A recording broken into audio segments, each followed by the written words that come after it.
Tell me, what is your life's purpose? If you don't know what yours is, stay tuned. And I want to help you find your purpose. This is the way I found mine. And I learned that it was through your desires. So what are your desires? Let me tell you mine.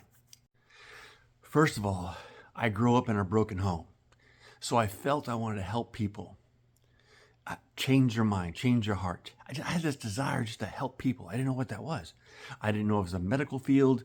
I didn't know if it was, whatever. So my dad, my biological father, he drove trucks. And I did have a desire for that.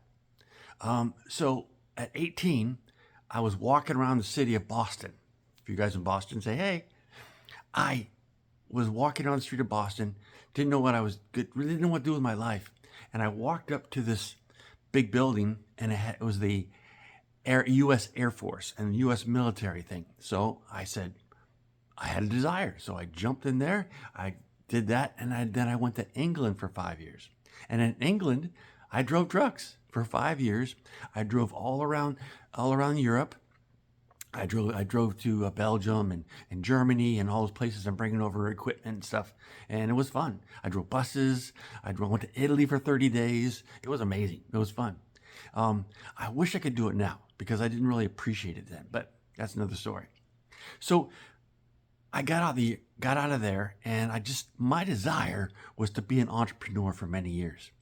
I sold, believe it or not, I sold candy in middle school. You call it middle school, we call it junior high. I sold candy I would buy it at the store, double the price, and sell it to all the kids in school, and I would make money. And you wouldn't know, but my grandson, I don't know where he got the idea from, but they busted him in school in the last year. He was doing the same thing. Like, where did that come from? How did you know how to do that? So it was amazing. It was a crazy story. So while I was over in England, I started a small business. I've always wanted to have my own. I had a desire in me to be on my own, to be an entrepreneur. So when I was overseas in England, I started an old car. I bought old cars and resold them. Yeah, I owned Jaguars. I owned, my oldest car was a 1938 Jaguar. Yeah, I lost my ass on that one, but it's okay. And then I had some old Volvos. I had other cars. I didn't buy just old cars, but that was my desire to have old cars. So it was called H&H Classics. It was funny. I don't know why H&H, but Henry, I don't know. Anyway, I got out of the military, and I was going to stay. I was going to stay in England and start my own pizza place. Yeah, I was going to start my own pizza place. I was going to start, and then, but as I was getting ready to get out of the service, I was going to stay there. I signed all my papers to stay there and do the right, to hang out in England. And my wife at that time was English, so that's why I wanted to stay there, one reason. But they had no pizza anywhere around two bases, Bentwaters, England, and Woodbridge.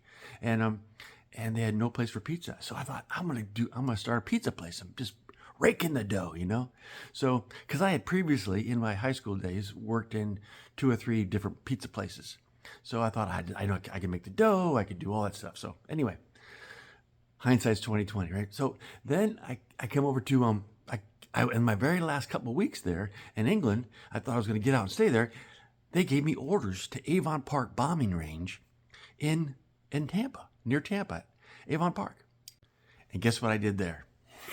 I started working for Papa John's Pizza. No, it was Domino's. Sorry, Domino's. Started working for Domino's Pizza there. And I worked for them. They made me assistant manager at a whole 9 yards. So I thought, this is my path of life, But then I found out about the post office. So I worked there for 13 years. And then I got out of 13 years there. And I'm just trying to share with you how your life's purpose can change a little bit at a time. And I went through pizza places, and I drove limousines, and I loved working for myself. So while at the post office, I hurt my back, and about 3 or 4 years in, and I was there 13 years. So they put me on what they call the light duty table for at first, and I was going to doctors and doing all that kind of stuff. But while I was there, I felt I had to take advantage of the time. So I started listening to podcasts like this one. I started listening to YouTube. I started listening to different speakers. I had the cassette tapes. I listened to those, and I became a Christian at that point. And then I started listening to T.D. Jakes and Joyce Myers and all these people, and it kept going.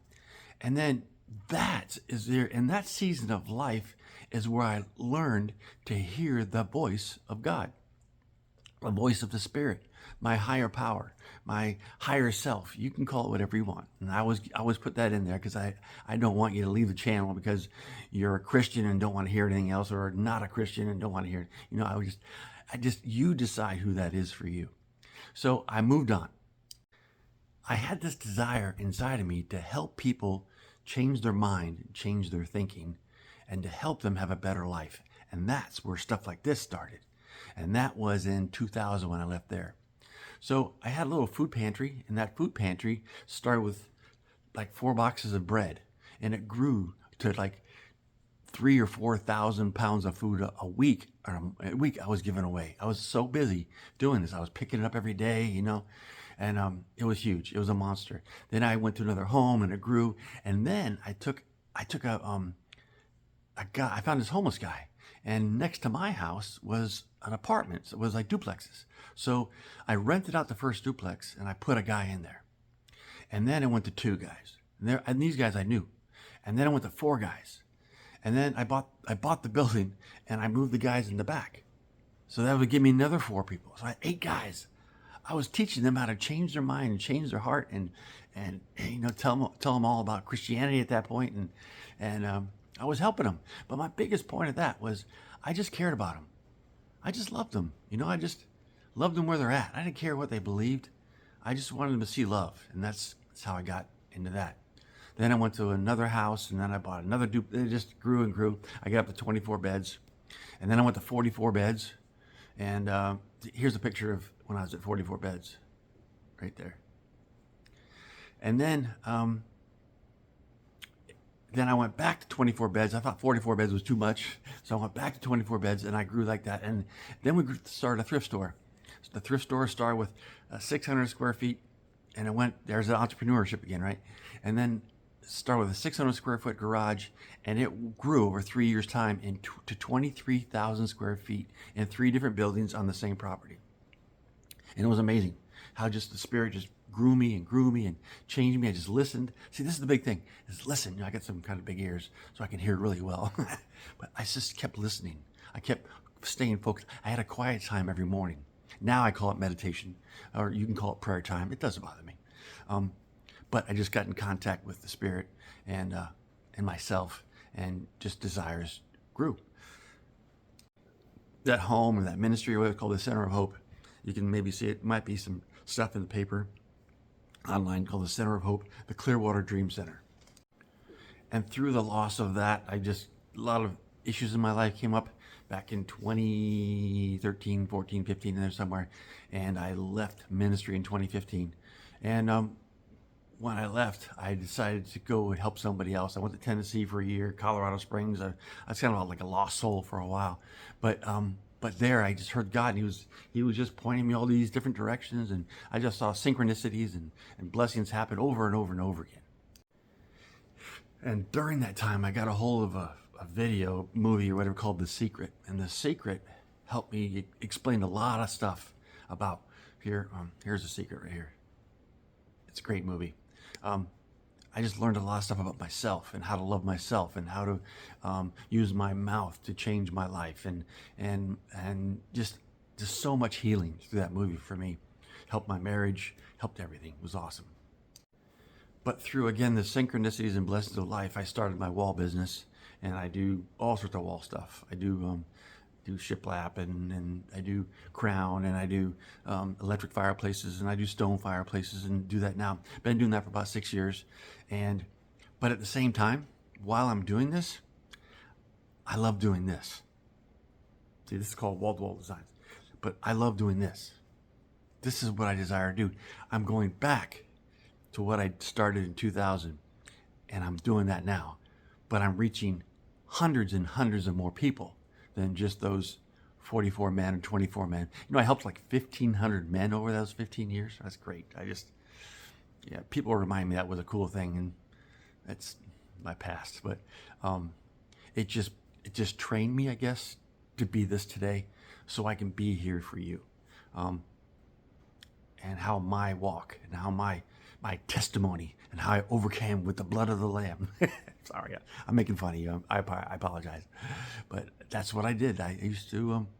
I know Scripture very well, and I know how to use it in the metaphysical world and the scriptural world and the Bible world and life, and I help people break that up so they can have freedom in their life. But my biggest thing is to help people. That's all I want to do. I just want to help people. I can't help them all. Everybody has their own journey. Everybody has their own path of finding their purpose. And I want to help people find their purpose. And your purpose is mainly through what you desire. What do you desire? You desire helping somebody do something? You desire just being a good mom, you know? Do you desire to being a good dad or driving trucks like I did? What is your desire? Because your desire is going to bless you. And your desire is going to help somebody else. Somehow, some shape, some form, it's going to help somebody else. It always does. If you're a narcissist and don't want to help anybody else, well, be that way. But somehow you're helping somebody else. Anyway. Well, that's my journey so far, and that's why I do that. Now I'm getting back into helping people in the sense of teaching and growing, and I have other desires I want to do, but I'll tell you about them later. Things I want to go, places I want to go. I want to travel more. I love traveling. But hey, stay on board with me. Maybe I'll start doing this from a trailer on a podcast and traveling across the U.S. and I can share that journey with you.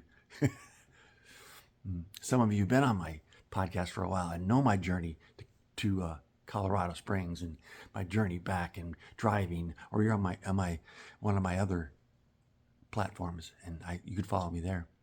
But it's okay. Have a wonderful day, and come hang out, because I appreciate and love you, and you'll find that out, that I'll do anything for anybody. Have a great day.